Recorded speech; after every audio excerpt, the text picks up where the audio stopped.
Good afternoon. My name is William Malin with Zoning Administration Division.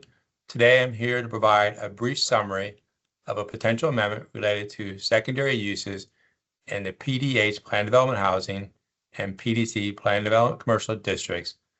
A detailed white paper is provided on a dedicated web page, which also includes a copy of this presentation. The topic of use standards for the PDH district has been on the work program since 2012, and the PDC district was added in 2017. These items were on a Priority 2 work program, but with endorsement of the last work program, were elevated to Priority 1. The PDH district permits commercial uses, but limits the land area of these uses based upon the number of residential dwellings. These restrictions have been in place since 1969. The restriction is on the land area of the commercial uses and includes the parking, but not on the square footage of buildings. These commercial uses include retail and office uses. Other non-residential uses that are not in the commercial category, like a religious assembly, are permitted if shown on a final development plan and do not have similar restrictions on land area. Staff reviewed over 240 PDH developments over the past 20 years and found that approximately 20 of these developments had commercial uses.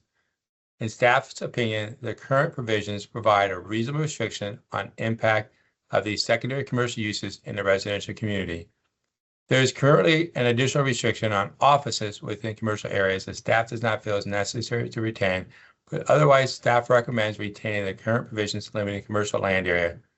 The Board of Supervisors does have the ability to modify these commercial land area restrictions on a case-by-case basis, and staff recommends adding some additional flexibility and other changes to improve readability. In contrast to the PDH restrictions, staff does believe that the Plan Development Commercial and Secondary Use restrictions need to be revised.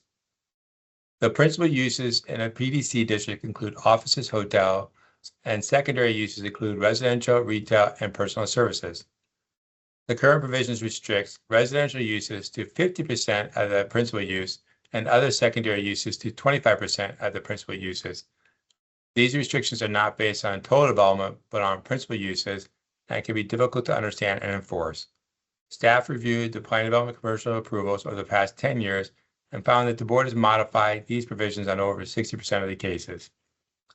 The example shown here is how 1 million square feet of development could be permitted for secondary uses. Staff proposes permitting up to 75% of the total development as residential and other secondary uses.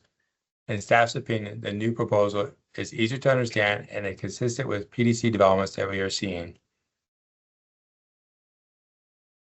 To address issues related to partial final development plan amendments, staff recommends adding the requirement for a legal description, including a meets and bound description with submission of plans, in addition to the current requirements for variance and distance. Currently, staff will ask for this information and normally is provided by applicants, but on occasion the request is denied because it's not a requirement of the zoning ordinance.